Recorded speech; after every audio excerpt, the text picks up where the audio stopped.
या अल्लाह जिनका दिल टूटा है उनको सुकून दे दे, जिनका कोई नहीं उनका तू बन जा। आमीन आमीन आमीन। बिस्मिल्लाहिर्रहमानिर्रहीम।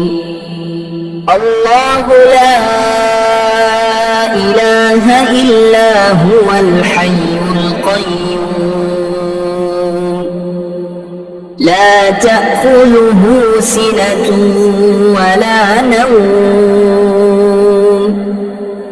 लहू मा फिस समावाति वमा फिल अर्द من ذا الذي يشفع عنده إلا بإذنه يعلم ما بين أيديهم وما خلفهم ولا يحيطون بشيء من علمه إلا بما شاء وسع كرسيه السماوات والأرض ولا يؤوده حفظهما وهو العلي العظيم